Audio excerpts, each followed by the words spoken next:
Au bout de cette première vire, Joël et Pierre arrivent au col d'Escuzana. Face à nous, le massif du Mont Perdu, classé au patrimoine mondial de l'UNESCO.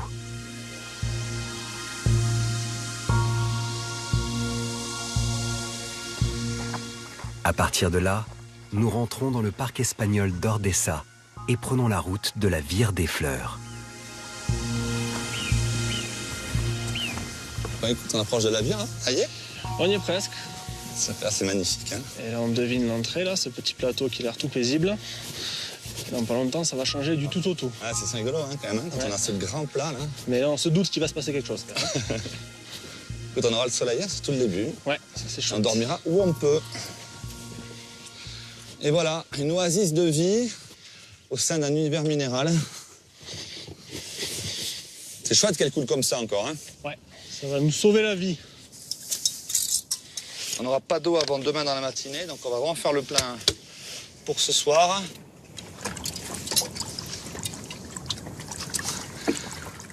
C'est quand même bien froide.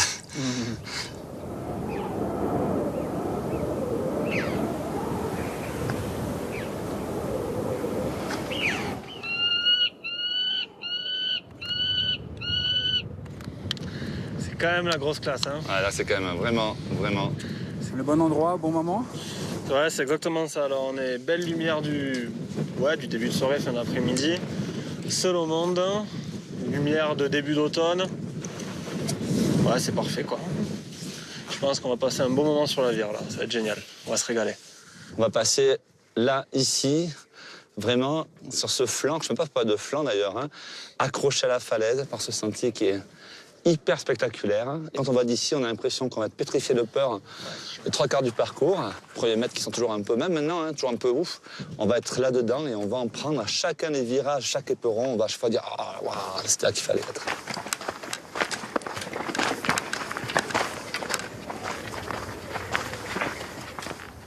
Joël et Pierre s'engagent dans la Vire des Fleurs.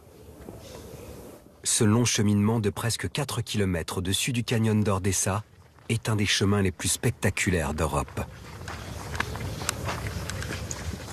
De très belles lumières. C'est un moment privilégié. Oui, privilégié, ouais. Bon, privilégié, après, on s'est levé ce matin pour y être, hein. Ah, mais on n'a rien sans rien. Pierre, ce passage a toujours été utilisé par les hommes. Je suppose. Je pense que les premiers qui sont venus ici, c'était les chasseurs, qui venaient chercher à chasser le bouquetin, les isards, les bergers espagnols qui venaient à récupérer peut-être leurs brebis. C'est fort probable qu'elles montaient jusqu'ici. Attention à la tête. Et puis maintenant, voilà, c'est un super passage de randonnée.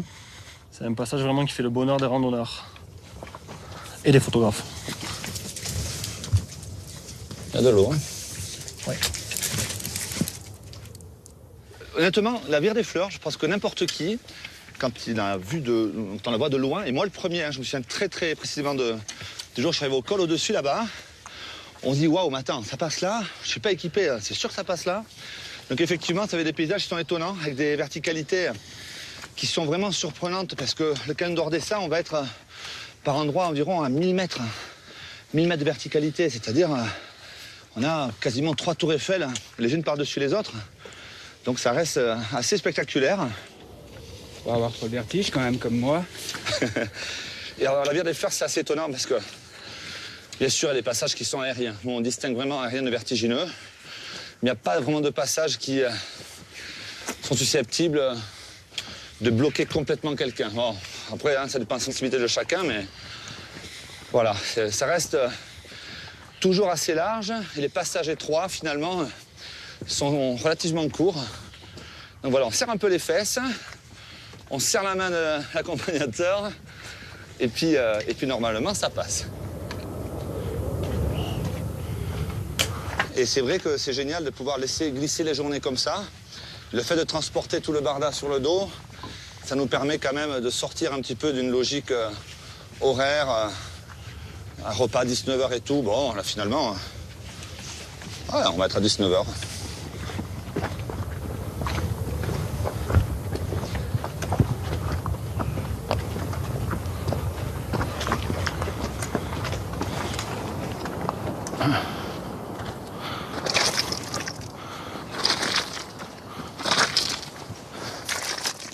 Au bout de cette longue journée de marche, Joël décide d'installer le bivouac sur la Vire avant la tombée de la nuit. C'est royal, hein? Tu vois, si on a quelques photos à faire cette nuit, ce sera super chouette. Et les derniers rayons du soleil, dès que le soleil va se cacher, on est quand même assez haut. On risque d'avoir vite assez frais. Ouais, écoute, après, on est bien équipé. C'est important de prendre du matériel, des vêtements en trop, hein, même si on peut se dire que c'est un peu plus lourd, mais on va être dans du limite zéro. Mais voilà, on a tout ce qu'il faut pour. Demain matin, tu vois, quand on ouvre la tente, c'est quand même un luxe monumental. Hein. On va gérer le vent, mais après, tu vois, un petit peu, on va avoir une vue sur la montagne extraordinaire. Absolument extraordinaire aujourd'hui. Tiens, un coup de main, tu me dis, Pierre. Hein. C'est bon. Il me reste 2-3 mètres là, c'est bon.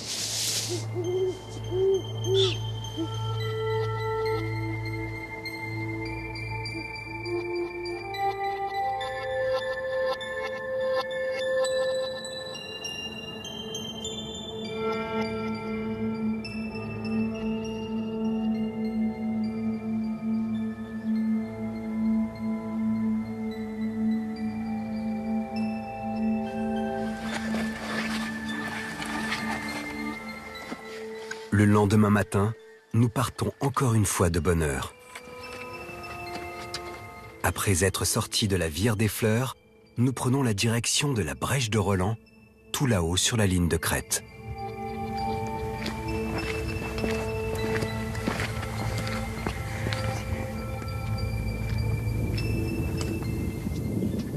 Joël, on est parti du bivouac ce matin.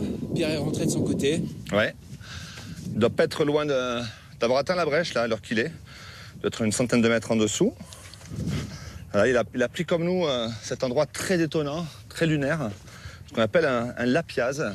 On est au cœur du parc d'Ordesa, on est vraiment sur les zones les plus sauvages. On est sur un parc espagnol, donc comme bien souvent en Espagne, la réglementation associée aux espaces protégés est assez stricte hein, en termes de bivouac, en termes également de protection de l'image et également de dérangement de la faune. Notamment ici, le survol du parc est totalement interdit. Hein, ce qui explique qu'on n'a que des images sur la terre depuis hier. On va à droite, à gauche, on enjambe. Voilà, aujourd'hui, le temps est clair, mais si on a du brouillard, on a vite fait quand même de se retrouver la tête et les sens un petit peu à l'envers.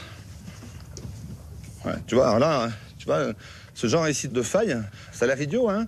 Mais là, tu te promènes, tu tombes dedans, tu vas te casser une patte, tu peux toujours hurler ici.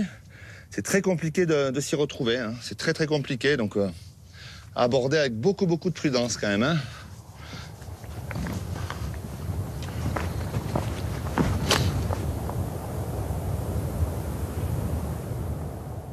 Les barrières rocheuses alternent avec les grands plateaux herbeux. Mais partout, on se sent seul au monde. Pourquoi on marche finalement?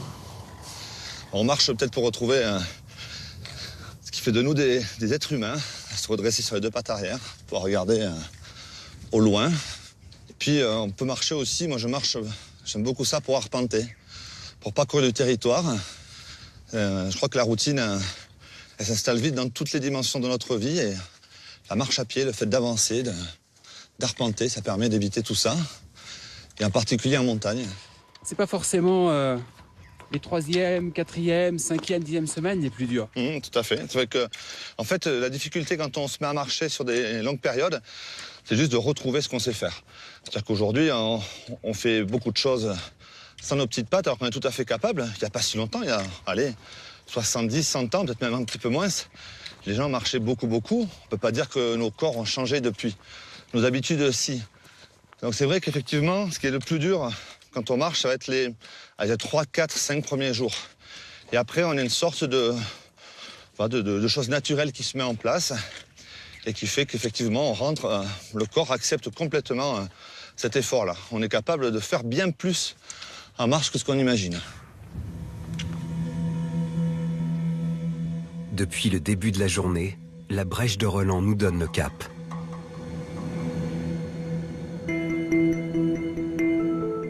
Cette découpe presque parfaite dans la ligne de crête est peut-être le passage le plus impressionnant entre Espagne et France. Exigeant quand même, hein. Exigeant, hein. On a une seconde étape qui ne fait que 600 mètres. C'est vrai que ce terrain, c'est longueur sur les plats. L'altitude aussi, un peu de froid quand même, hein. Il fait frais. C'est assez exigeant, ouais, quand même, hein. La brèche est là qui nous guette depuis pas mal de temps déjà, hein. Bon, on touche au but, hein, quand même, hein.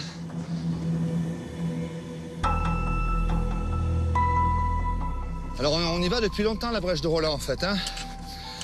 C'était un passage, sans doute, de contrebandiers, de braconniers, qui évitait le passage qu'on a pris hier, le port de Boucharault, le col classique. Et ensuite, dans un temps un peu plus récent, on va dire, à partir des années 1800, pour les grimpeurs, pour les ascensionnistes, c'est quand même absolument incroyable.